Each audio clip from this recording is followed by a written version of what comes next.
What do you want to do? I don't know. We don't have an intro.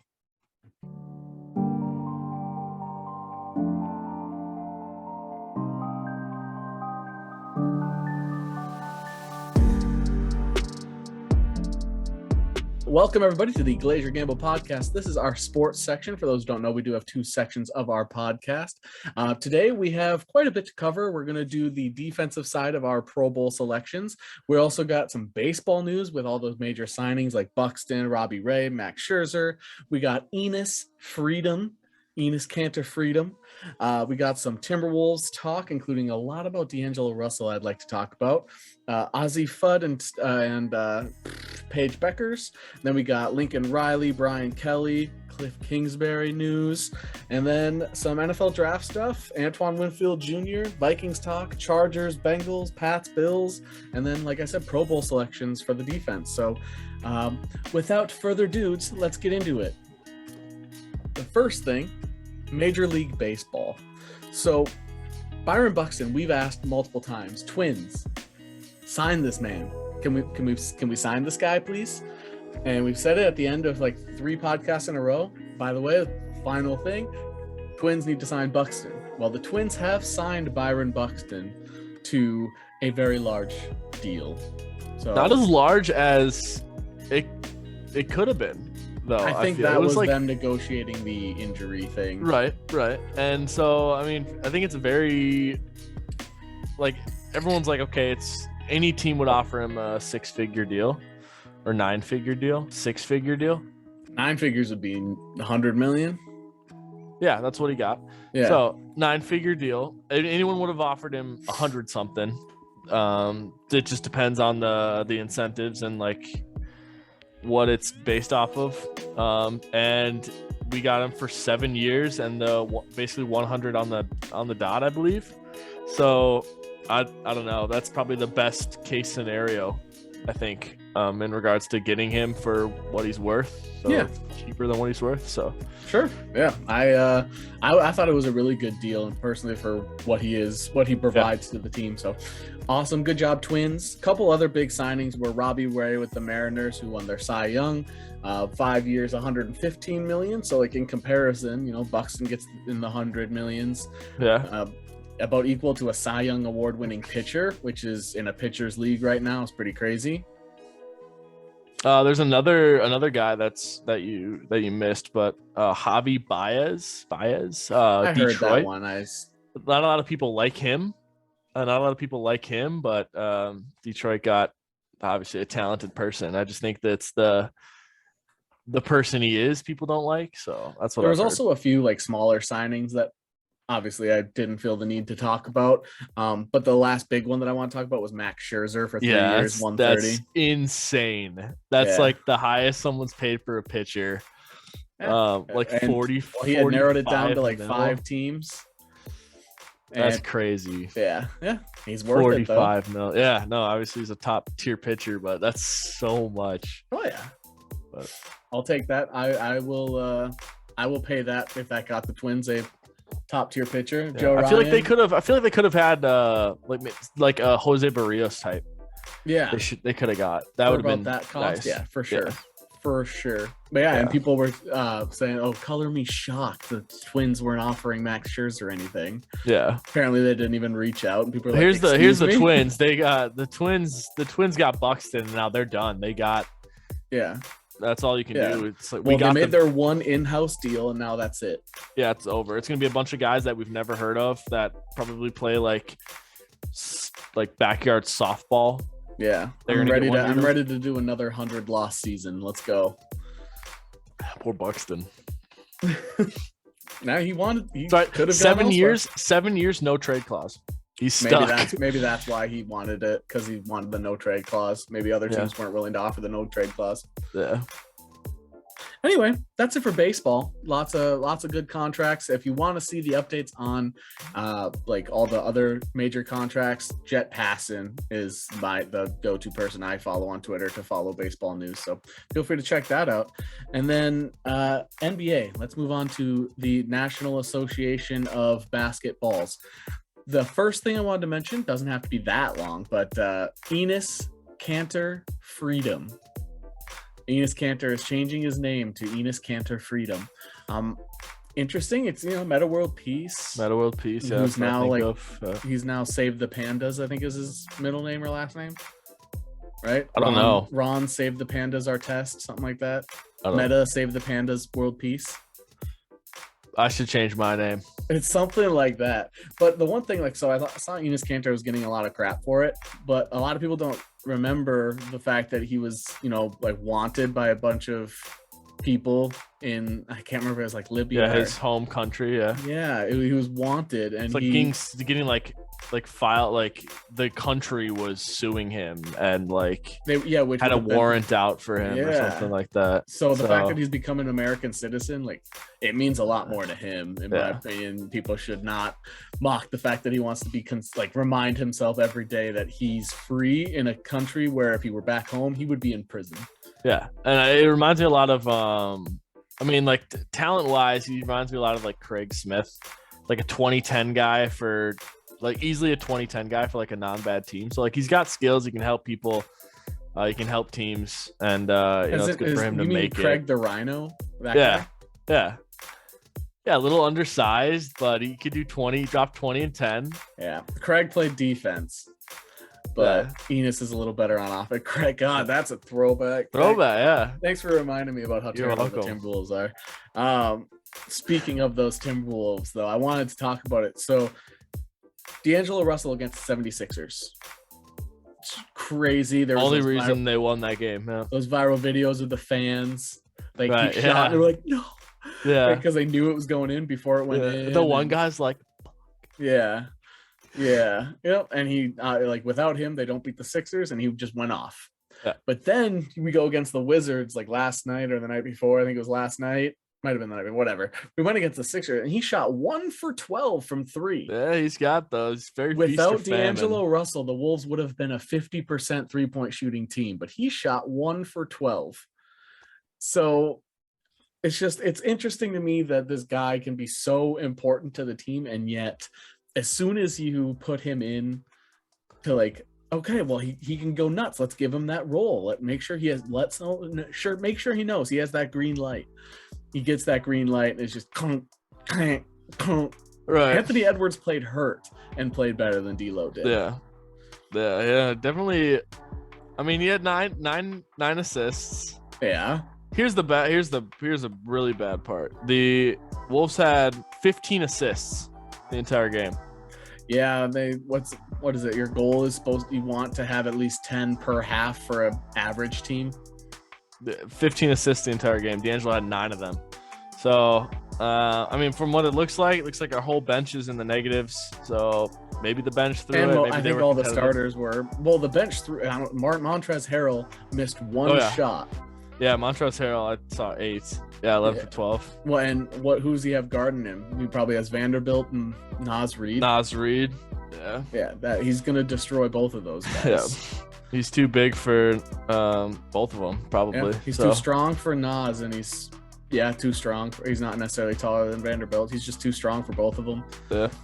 So it was Montrezl Harrell that won them the game, but it was also because you take D'Lo out and you put him in, you substitute D'Lo with an average player, and the Wolves win that game. Yeah. But if you sub D'Lo out with an average player, they get blown out by the Sixers. Yeah. Exactly. It's just so that's the NBA in a nutshell. Yeah. On any given night during the regular season, some teams can look so good. That's why whenever the Wolves start out 4-0 and 2-0, like they tend to regularly do, I'm always like, hold your horses. They'll come back down to earth. Just give them some time. Right. And also we have Taurean Prince in the starting lineup, and that's. But he was in the starting lineup, but he only played 18 minutes or something. Yeah. 16 minutes. Yeah, so it's he's second starting. Lowest on the team. So he started, but that was clearly we're gonna let you start, but you're not getting starter minutes. Yeah, you're not gonna play. So I figured very up and down. Yeah. So I thought it was interesting. However, I saw a lot of people were saying we should trade D'Angelo Russell for Simmons while his value is still pretty high. I don't think the Timberwolves are better with Simmons. We talked about that so many times. I could create a playlist on our channel for it. You don't beat Philadelphia with Simmons. No, you don't. You don't, So- because D'Lo's not, or Simmons isn't making the threes D'Lo made. He probably has more assists, but acquiring those assists. So with Simmons, you beat the Wizards, but you lose to the Sixers because Simmons could have guarded Harrell. Yeah. But with D'Lo, you beat the Sixers. And when you get into a playoff situation, both teams, Sixers and Wizards right now, would be playoffs. But in the Sixers or in the playoffs, would you rather be a team that can beat the Sixers or a team that beats the Wizards? Because I feel like I'd rather be the team that beats the Sixers. Yeah, I want to beat the Sixers. Yeah. Well, here's the thing. Here's the thing. You can't guarantee Montrezl Harrell can do that every night. You can say that Embiid is going to do what he had 42 points, something like that. You Especially can say against Cat. Embiid can do that every night. Yeah, Cat. They have a very good rivalry. Cat has specific people, just like Kevin Love and Marcus Aldridge, same thing. Yeah, Aldridge. Well, like there are certain players that they seem to have rivalries that are pretty obvious, and I feel like Embiid and Cat play harder when they're against each other. Like if they played that as hard as they play against each other every night, they would both either get hurt all the time. Yeah. Or Embiid and Cat, both of them already get hurt all the time. So. Yeah. Or they would both be, MVP level, which one of them is. I was trying to find the Sixers game just to see the stats, but Bleacher Report doesn't go back that far. So, but sticking with Simmons, apparently the Sixers believe they can get Jayson Tatum. So I don't know what the Celtics are doing. First we're hearing that they're trying to move Jaylen Brown. Now we hear that the Sixers think they can get Jayson Tatum. Why would they think that unless they've been told the right package with Simmons could get Tatum? Which, knowing the Sixers, they're probably like Tatum and 3 firsts, and the Celtics are Tatum and 3 firsts. Yeah. And the Celtics are probably like Simmons, Seth Curry, 3 firsts, and a future first as well. Like like both. There's no way the Sixers can think they can get Tatum, especially straight up. There's just I think at most they could probably. I'm very get like confused. A CJ McCollum. I'm very confused. Yeah, like that's enough of a change to see like Portland could be like, oh, let's see what we can do, and the Sixers can be like, Sixers can be like, oh, let's see what we can do. Yeah, because I mean, CJ can play point guard too. So and then the Sixers could try to make one more deal for somebody who's like not happy. Try to get a power forward so you can move Tobias back to small forward. Yeah. Because that's what I think. I think that's a thing that would help the Sixers a ton. Is a power forward that moves Tobias to the small. Yeah, I mean Tobias Harris is 6'9", but like he's athletic. He's always been, in my opinion, he's always been a small forward, even though he's kind of got the size for a. Because where was he before the Sixers? Like Mavericks, Denver. Oh God, he's been on so many teams. Oh my God. Where was he? Name him. Milwaukee, Toronto, Milwaukee, Orlando, Toronto, Orlando, Detroit, Toronto, Detroit, Clippers, Toronto, Clippers, Philly. Yeah, he's been moved a couple times throughout a season, I believe. So. Yeah, so when he was age 20, he played for 3 different teams. When he was age 23, he played for 3 different teams. When he was age 25, he played for 3 different teams. And when he was age 26, he played for 3 different teams. No wonder I feel like he's like 40. It's because I've seen him in 20 different teams. He's like 29, right? Yeah, he's only 29. Yeah. This year. Yeah. Crazy. No wonder. Anyway, get him back to the 3. Get him back to those Detroit, I think is what I was thinking of. Get him back to those small forward days of it's crazy to think like where the Wolves are at right now, that like when I'm thinking of the ideal 4 for Philadelphia, the only name that's coming to my head is Vanderbilt. That's the only thing that I think would be Vanderbilt. Yeah, but any team could use a Vanderbilt. I also think if they had like a JaVale McGee playing an athletic 4 or moving Embiid to like a 4. Yeah, they had an all. If only if they had an all like rebounding center on their team too. Like who almost won them the game. Versus Andre Drummond. Yeah, he had a tip in off a free throw. Yep, crazy. D'Lo, baby, can't stop. His ice in the veins looks like he's going sheesh. Oh yeah, they took it from him. That's what it was. Even though I can't, there was somebody else that did ice in their veins before D'Lo did. People think of D'Lo, yeah. People think of D'Lo. All the way back in the Lakers. buzzed head. Now he's got the weird little. Whenever I try to pigtails. like find a D-Lo image to either edit or use for a thumbnail or something, a lot of times it's him, and like he was on the Nets is where he had. Yeah, he did. The Nets is where he kind of came to stardom. But the Lakers is all his pictures is on the Lakers. It just shows you how popular LA is. Yeah. But that is it for the NBA. We have a couple more quick hitters on basketball though. So Azzi Fudd and Paige Bueckers are two NCAA female college athletes.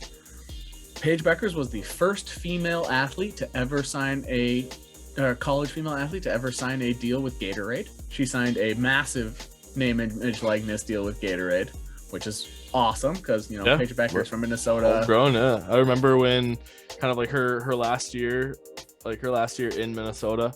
It was like her final game, and like Kat was there, D'Lo was there, Vanderbilt was there, Okogie was there. They're all there. Oh yeah, they're all there to. She was huge. When she was in like a junior or sophomore, I was hearing about this next superstar from Minnesota because there's like, oh, she's better than Lindsay Whalen. She's better than like all the big superstars Minnesota's been able to grow for female or girls basketball. Well, anyway. Now, Azzi Fudd has signed with Steph Curry's team, which is the first NBA product or brand to sign a female athlete out of college. And so, good on Steph Curry. I like that a lot. Oh, yeah.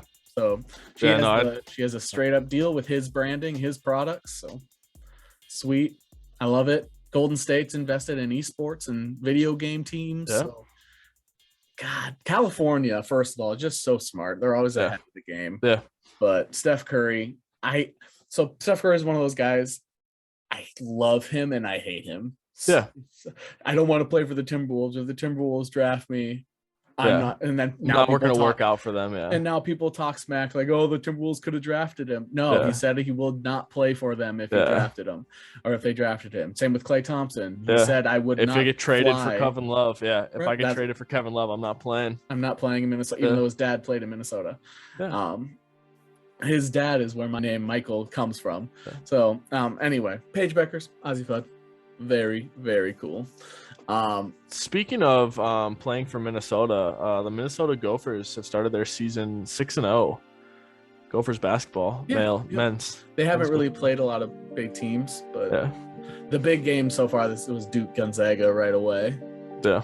Because you have everybody said Chet was going to be number 1 overall pick, and I was like, Chet or Banchero, and then Banchero's like, I'll show you. I'm the number 1 overall pick. I know college sports doesn't get a lot of views and clicks and stuff, but man, Banchero looks so good. So far, that's the only basketball game I've watched this year, the only NBA or the only college game. And man, Banchero. So I thought Chet was gonna show like, I'm the number 1 pick. Yeah, he's also on a very good team, so there's a lot of good. Granted Duke too, but right. Man, Banchero looked like a stud. He's gonna be. Definitely going to be a top 3 pick. He could sit out the rest of the year and he'd be a top 3 pick, and he can play he can play a big, he can play a little bit small ball. He could be a small ball center, he could be a big ball like a Milwaukee Bucks like to play small forward. He can guard. He's so nuts. There's a few other guys that are in this draft class that I'm excited for. Everybody's all talking about next year's draft with Imani Bates, but oh God, this next year's draft class. I'm so glad the Timberwolves suck every year because that way we'll be able to get one of these guys. We have a chance. Hey, they have like the same record as the Lakers. People keep talking about the Lakers as still a championship favorite. So we're Timberwolves championship favorite. Exactly. Easily. Timberwolves championship synonymous, basically. Yeah, every single one of them that they have won. Yeah. They've won 100% of the ones they've won. Yeah, they won 100% of. They have never lost in the finals. That is a true statement.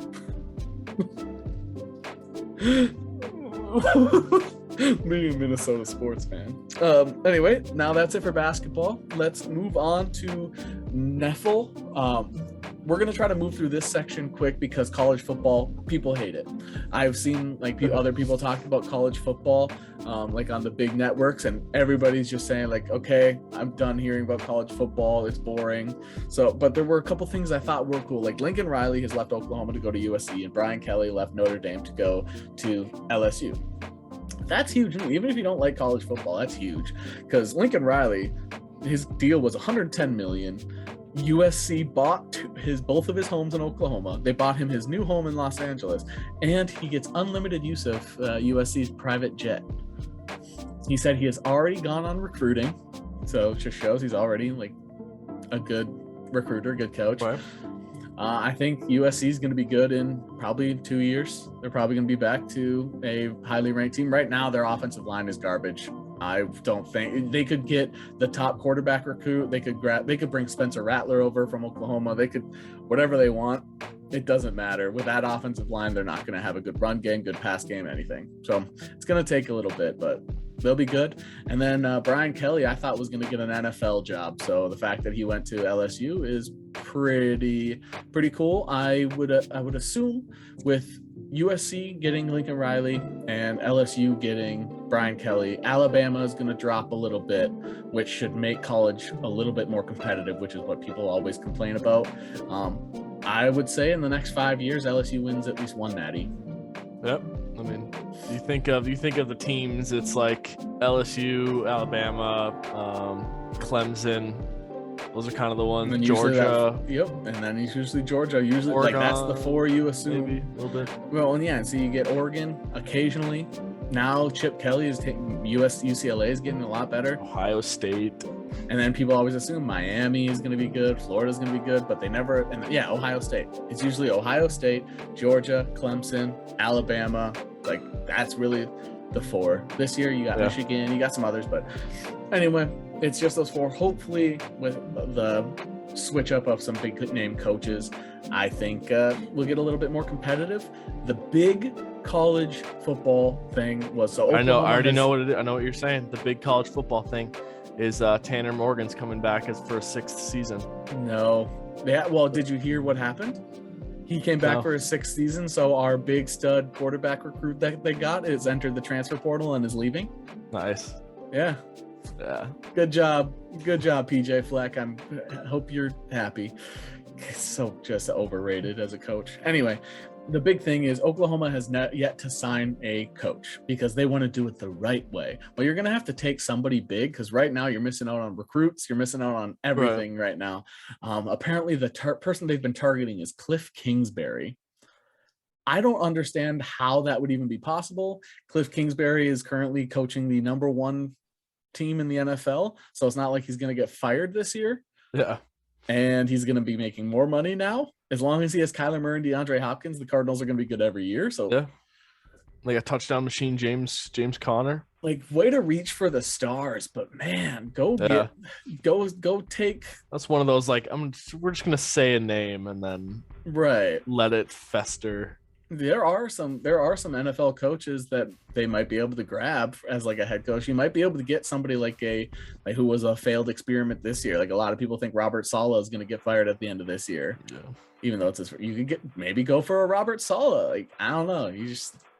It's so weird that they went Kliff Kingsbury is what they said. So yeah, that's all we got for college football. That was 3 minutes of college football talk. So if that was too much for you, I am sorry. We have some more NFL discussion. The first thing was that I thought was super fun and interesting was the draft order right now. If the league were to finish in current standings, it would go Lions, because it's in order from 1 to 10, picks 1 to 10.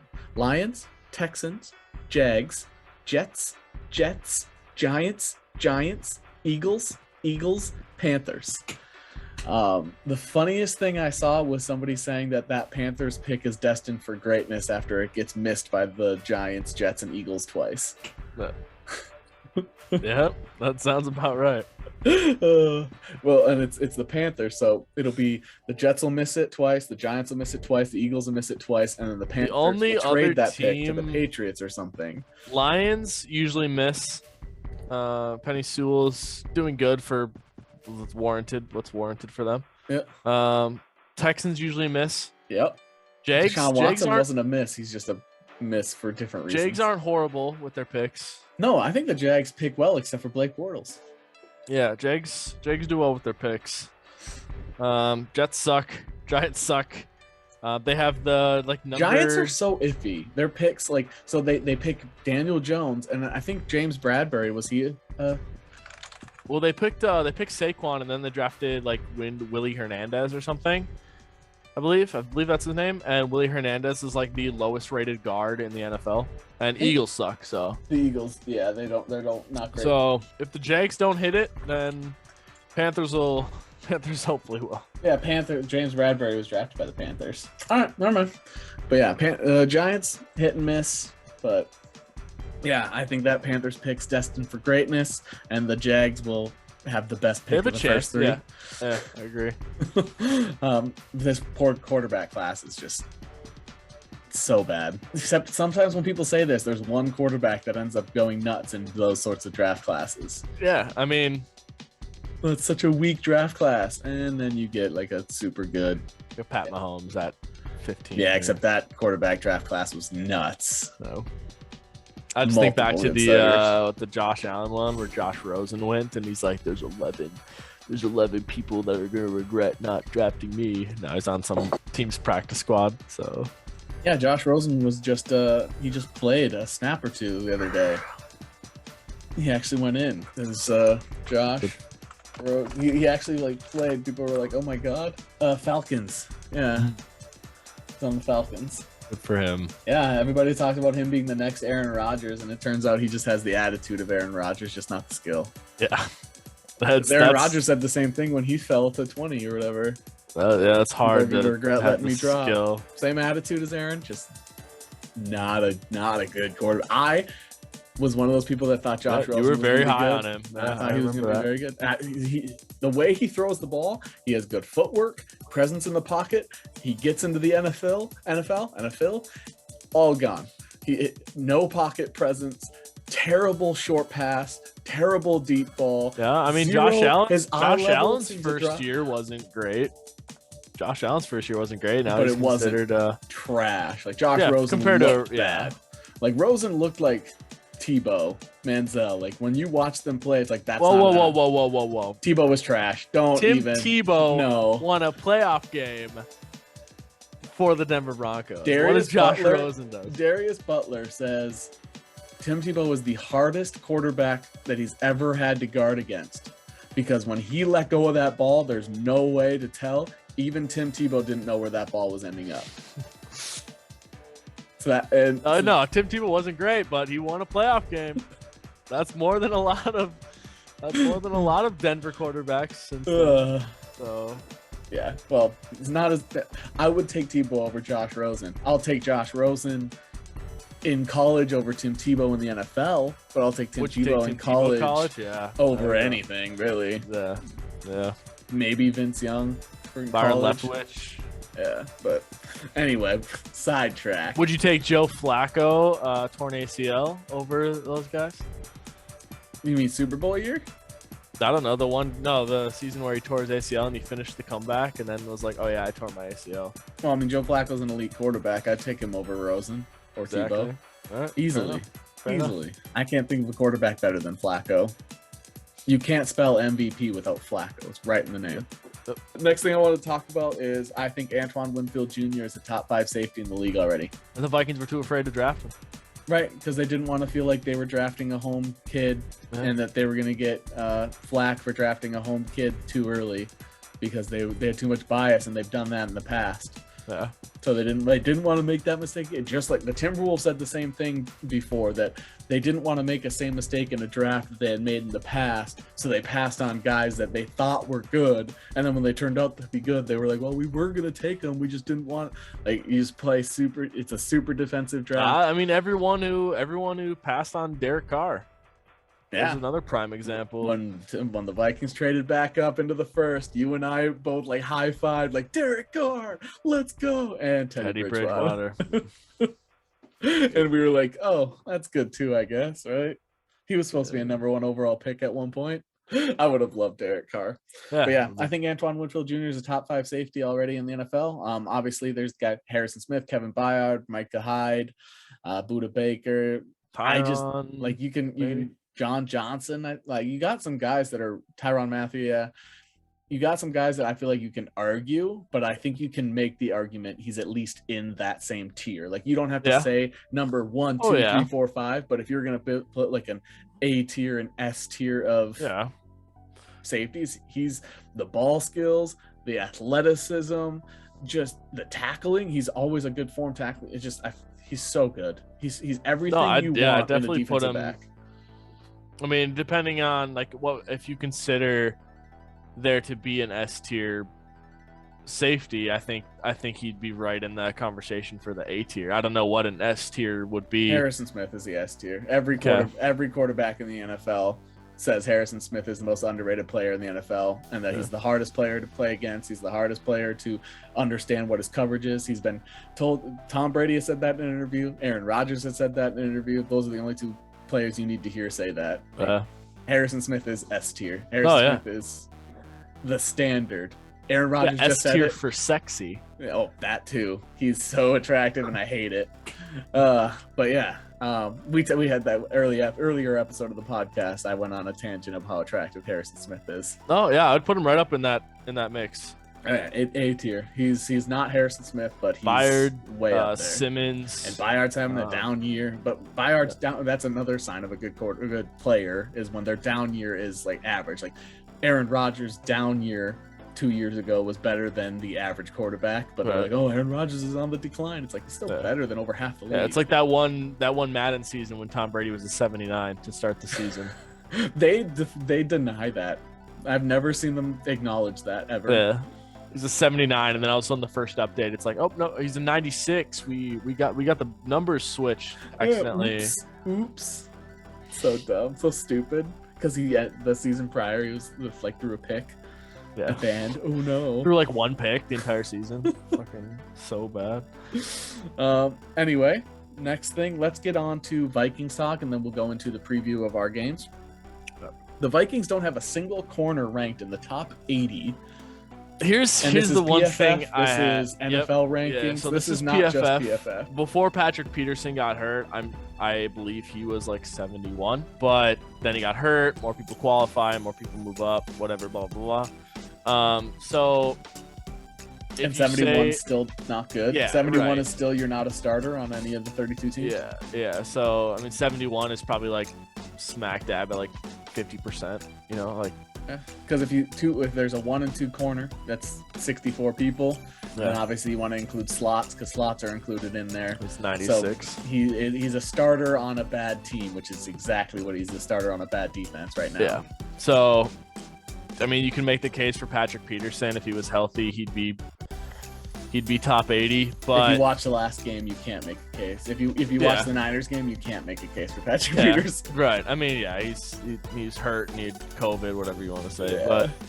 But I mean, you can make the argument for Patrick Peterson, but regardless, the DB experiment hasn't worked out. Yeah.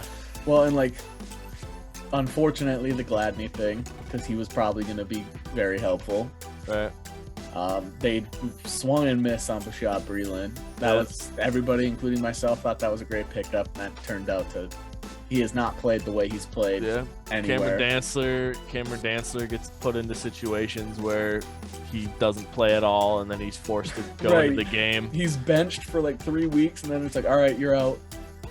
What? Yeah, go get Devontae because Breeland's hurt.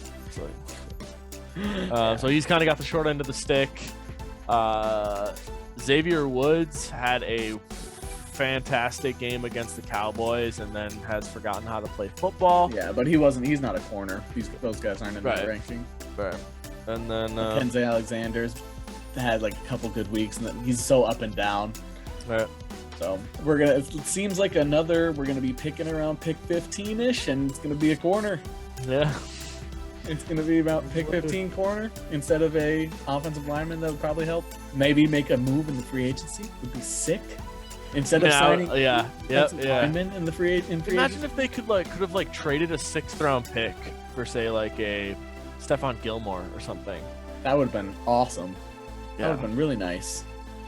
Well, if Barr is let go because he has a really low cap hit if we let him go in this offseason, we'll be able to sign a big guy. Yeah, all those void years they added or so whatever. And Patrick Peterson, this is his only year on the contract, so that $10 million off the Sean books. Breland too, 4.5. Yep.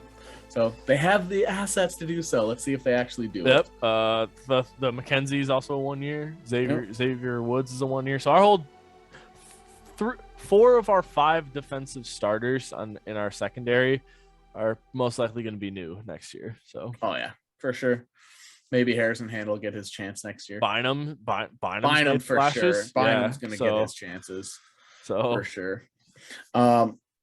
Vikings though, they play the Lions this week. I am genuinely scared that the Lions are going to win. I think the Lions win it this week. In Minnesota, we won on a game-winning field goal, and now we're in Detroit.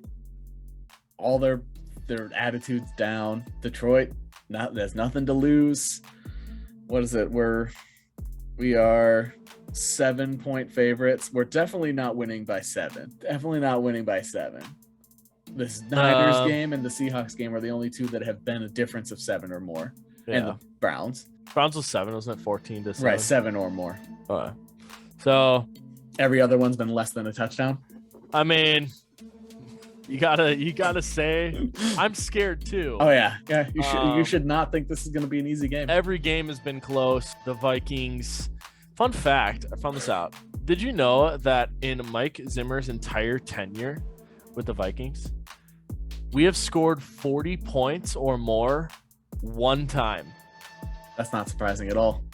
1 time. Yeah. When you're trying to make your team about running the ball and defense, you have Clint Kubiak and Gary Kubiak as your primary offensive coordinators, and Doug DeFilippo. That was a game where Kirk Cousins threw for 400 yards and 4 touchdowns. Well, and they just said that Kirk Cousins will be let loose this weekend with Dalvin Cook out. You're about 11 weeks too late. Right. Like, people have been asking you to do that. It's another one of those situations, in my opinion, where the GM and head coach are trying to create Kirk as the scapegoat. Now that the firing has gone to them, like, people aren't saying it's all Kirk's fault. Remember the Seattle game where they let loose? They let loose and they threw the ball. I don't know. Yeah, I don't think that was the KJ down the sideline touchdown, but we were like, all right, finally. Like, it took 4 weeks, but finally, like, here we go. We're starting. It's clicking. They're letting Kirk throw it, and then we're back to just terrible. We're gonna run it on second and 9. I hope the Vikings know that if they keep this up, be ready to lose Justin Jefferson. Yeah, Jefferson is not going to rip it. There's no way he's going to resign. Justin Jefferson with 169 yards and 2 touchdowns 2 weeks ago. Mm-hmm. All right, against the Packers. 169 yards, 2 touchdowns. NFC Offensive Player of the Week.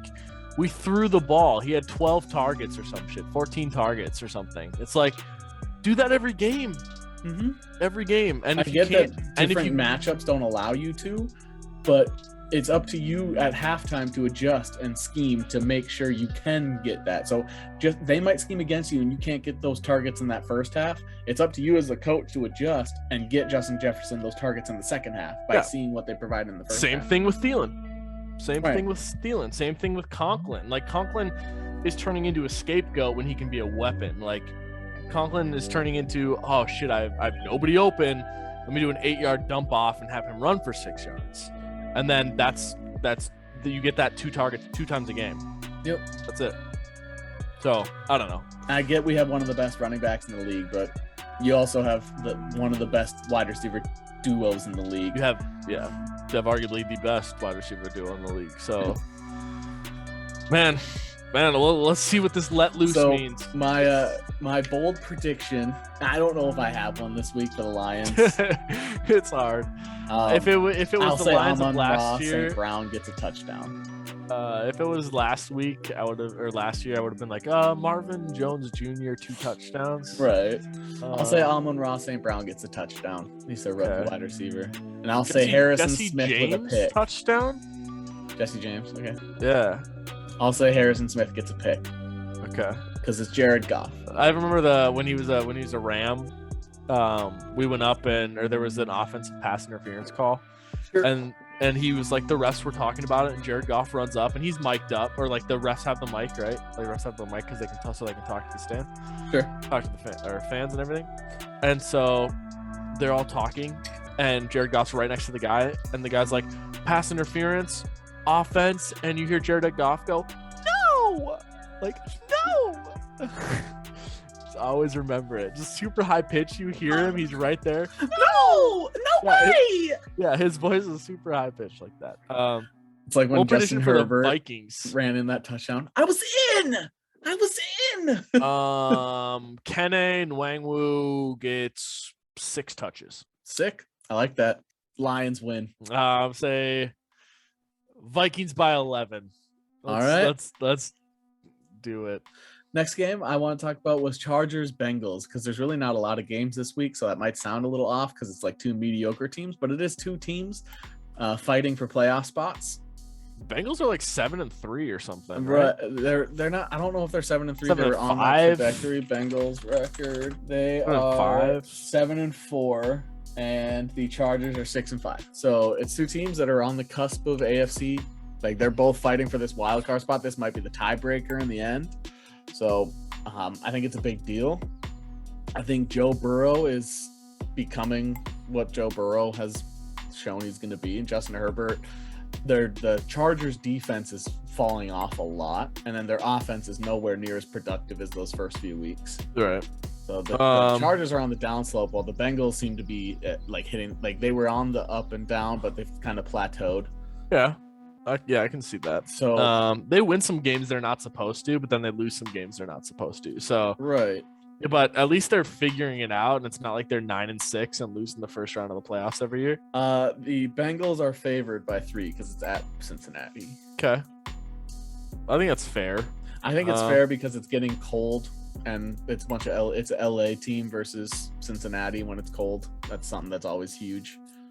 Justin Herbert's huge though, so usually big guys are fine in the cold. Yeah, 2 of the top running back, like 2 top scoring running backs this game too, Eckler and Austin Joe Eckler. Mixon. Yeah, and Joe Mixon. They're both up there for scoring. So worst case scenario, you can run the ball a lot since it is so cold. My bold prediction is Mike Williams 17 touchdowns. Ooh, wow. If I win fantasy this week, it secures my first place seeding in the playoffs. Let's go Jared Cook touchdown. Jared Cook touchdown. I like that. Mine for the Chargers in reality is a Justin Mike Herbert Williams, rushing touchdown. This is Justin Herbert. Justin Herbert 16 rushing touchdowns. Got it. Bengals. I don't have one, but I think the Bengals do win. Bengals with 4 sacks. Bengals 4 sacks. Bengals with the 4-point win. Okay. Last game is the big one everybody's talking about is Patriots versus Bills. We always tend to talk about the Patriots. For some reason, they're always one of our conversation pieces, and I think we just have to give credit where credit is due and say Mac Jones in our minds has surpassed Tom Brady as the greatest Patriot quarterback of all time. We have now said it 3 weeks. Uncork McCorkle, and they've done that. They have. It has nothing to do with the fact that they have the number 1 defense in the league, currently the number 1 rated corner in the league, the number 1 kicker highest in the scoring league, kicker by like 25 points. It has nothing to do with the fact that they have the number 1 rated offensive line right now in the league, the number 1 rated offensive running scheme, the 4th highest rated quarterback. It has nothing to do with the fact that they have 2 of the highest rated linebackers in the league. They have one of the best defensive tackles drafted this year, and none of that. It's all McCorkle. I mean, it's just coming down to the division, right? Like it's a division battle. So what's the line? It is Bills at Bills by 3. So they're just giving them the hometown bonus. That's it. Otherwise, it's a pick 'em on a neutral field. They say it's a pick 'em. I'm picking the cork. I'll go with you. Patriots? Did we say? I think the Bengals win too. Yeah, I said Bengals. You said Bengals. The Vikings.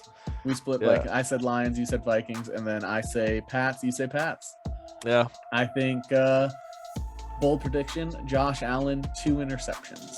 Cole Beasley touchdown. Okay. And Jonnu Smith. Nice. Well, as Cole Beasley's street name, MC Vaccine. I've heard him called that on TV a couple times now, and I just find that so... That's funny. MC Vaccine. Oh, God. Anyway, yeah, so I'll pick Patriots, you pick Patriots, and those are our key matchups for this week. I hope you guys like it. Our last segment is our Pro Bowl selections, which we did our offensive last week. This week we're going to do defensive. We're going to start with AFC. We have 2 safeties, 3 corners, an outside, middle, and right outside linebacker, and then a sub linebacker, edge, or additional linebacker position, since some teams run 3-4, some run 4-3, and then 2 D tackles, 2 D ends, a returner, a kicker, and a punter. Safety went Kevin Byard of the Tennessee Titans. Mm-hmm. And then our other safety. You had another. You said you would go with another one, but I put Simmons because it's recognizable. There's one person ahead of him though that I think you were debating too, but just run it. Yeah, and then the other one we said was Justin Simmons from the Denver Broncos. Who was the one I said? I forgot. Yeah, I forgot. But there was one you were thinking too, but you were okay. Yeah. Just a little thing to let everybody know. These are not necessarily like us saying that if they're not picked to Pro Bowl, we think they're bad. Because this one was much harder than the offense, in my opinion. There was a lot of players I wanted to include. Yeah. Corners, we went J.C. Jackson, who is the number 2 rated corner in the NFL right now, NBA. The number 1 rated corner in the NFL right now is Denzel Ward. That was another one from the Browns. And then Xavier Howard, Mike, for the Miami Dolphins for our number 3. Fins up, man. And then our linebackers, we went Matt Judon from the Patriots.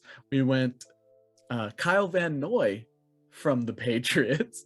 And then we went Darius Leonard from the Indianapolis Colts, which this linebackers was tough there. There was a lot of good linebackers from the AFC. But yeah, we went with Darius Leonard, Noy, and Judon. And then our final linebacker / edge / sub, whatever, TJ Watt. Watt. Yeah, TJ Watt from the Pittsburgh Steelers, or if you asked me last week, the San Francisco 49ers. Defensive tackle, DeForest Buckner from the Indianapolis Colts. Defensive tackle. Why is he listed? That's where you had him. Okay. Defensive tackle / defensive end. We're gonna say Gregory Rousseau, even though he plays a defensive end primarily. We're gonna put Gregory Rousseau at just a D-line spot. Defensive end Myles Garrett from the Browns. Gregory Rousseau is the Bills. And then defensive end from the Cincinnati Bengals, Trey Hendrickson. And then our returner for the AFC, Byron Pringle from the Kansas City Chiefs. Like sour cream and onion was probably my go-to for Pringles. Yeah, I'm not a huge sour cream and onion fan. I really like the thing to do with Pringles where you get like 2 or 3 flavors. 2 or 3, yeah. And, oh yeah. I'm not a huge fan of Pringles because it's fake chips. It's like it's not even real potatoes. I know. But if I do eat Pringles, you have to do the duck thing, right? Yeah, every time. Okay. I think the last time I had Pringles, they were honey barbecue or pizza flavored, something like that. I like doing pizza and buffalo chicken or buffalo. Mm-hmm. Oh, yeah. Nice. And then our kicker, Nick Folk, the highest point getter in the NFL right now by 17 million. Yeah, it's like 122 to 96. It's not even close. And then our punter is J. Cole. Oh. Is AJ Cole. Which I don't know where he's from. He's a Raiders. The Las Vegas Raiders. Yeah, he's like his average is like by 2 yards over the next guy. It's like 51.2 or something. So very good. And Boswell is another one I would have considered over Folk. It's just Folk's made way more. But Boswell has a 97 or 98. Yeah, when you have a high-powered offense led by McCorkle, you're gonna get a lot of attempts to kick. Right, so you gotta uncork it. You have to. Mm-hmm. All right, and our final section will be the NFC defensive starters. For safeties, we went Budda Baker from the Arizona Cardinals, who are the number 2 ranked defense in the NFL right now. And then we have safety Harrison Smith, where we just talked about he's the when it's he's the gold standard for safeties. A purple and gold standard. The purple and gold, because it's from the Minnesota Vikings. I have 2 Harrison Smith jerseys. Corners, Jalen Ramsey from the LA Rams. The LA Ramses. Trayvon Diggs from the Dallas Cowboys. We don't necessarily. We pick on what our heart feels, but yeah, there were some other NFC corners I would probably pick over Trayvon Diggs. We're picking Trayvon Diggs so that we're right when it comes to the Pro Bowl voting coming around, because he's gonna get in, but I don't think he's a top. The feast or famine. Yeah, he gives up a touchdown or an interception. So, and then the last one is Byron Murphy Jr. So, Cardinals, and then linebackers, we went Hassan Reddick for our weak side from the Carolina Panthers, which I was thinking between Reddick or I think this is what we were going to say. Shaq Thompson will be the one. If a Panthers player is picked, it'll be Shaq Thompson, but Hassan Reddick deserves it because he's been the big difference maker this year.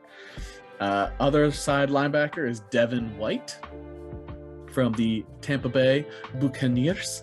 Middle linebacker is Fred Warner, the other outside of Darius Leonard from the opposite side. Not only good friends, but the next best young. Yep. If we didn't pick Fred Warner here, we would have picked Eric Kendricks. 100%. Let you all know.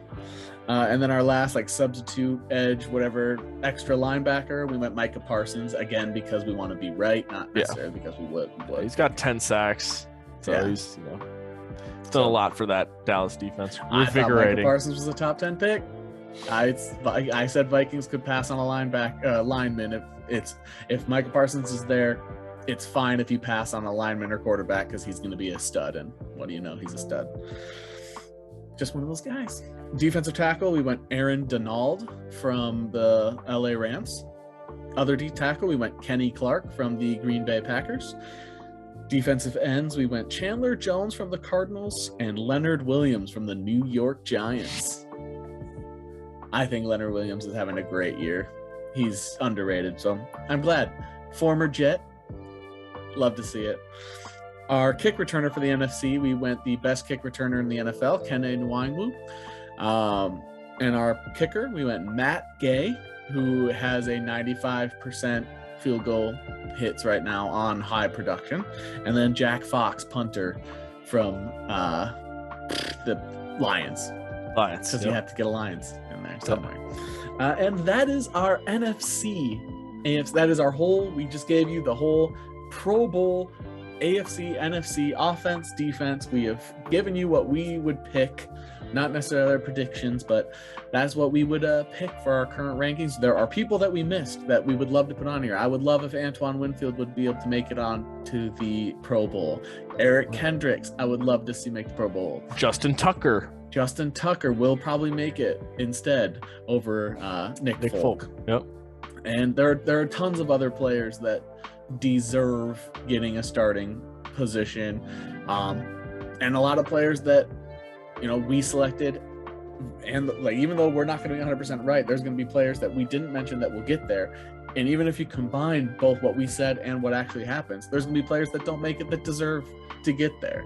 That's just the way the Pro Bowl is. It's a popularity contest, not necessarily a talent thing. So there's always a couple Cowboys. That's why people always thought, well, the Cowboys are great drafters because they always have a ton of Pro Bowl players. Well, you also have the largest fan base in the world. So for any athletic sport. So it's going to happen. It's just what happens. So I hope you guys like that pick. Let us know what you would pick in the comments, Twitter, whatever you want. Let us know why you think we're wrong. And I'm more than welcome to listen, discuss. We've had a couple people mention the picks, so feel free to keep that going. And if you have any other suggestions for segments you want to see, rankings, we're obviously going to come up with segments ourselves and that sort of thing, but if you have any that you specifically want to see, we're always going to make that a priority first before our own. Just because or teams you want us to talk about. Maybe there's because we've been heavily hitting the Patriots, Vikings. If there's another team you want us to talk about, as long as it's not the Packers, we will absolutely talk about them.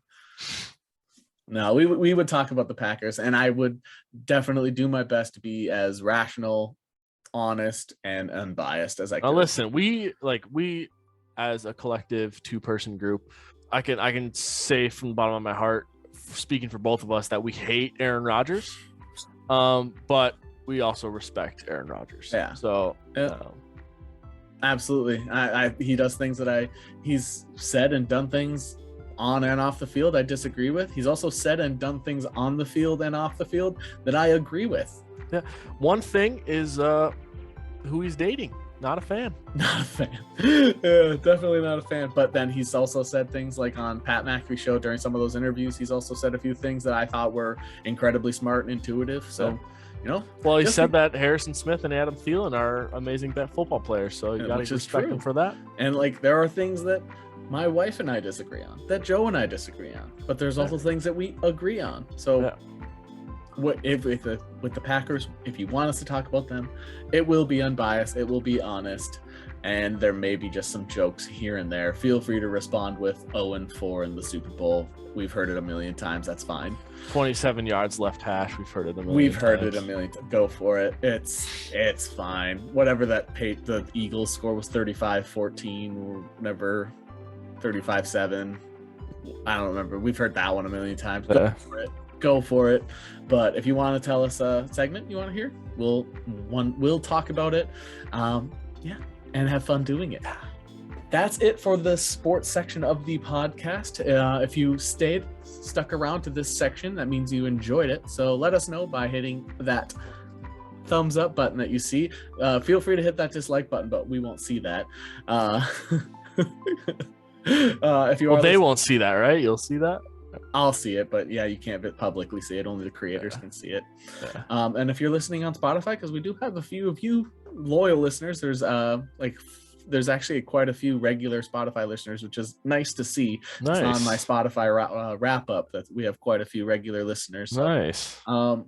Thank you for listening. Feel free to keep listening every week. A lot of people listen between 9 a.m. and 5 p.m. That's a pretty big range, but working 9 to 5. Yeah. So thank you so much for listening, watching. Go out in the world, make a difference today. You look beautiful, and GG. G.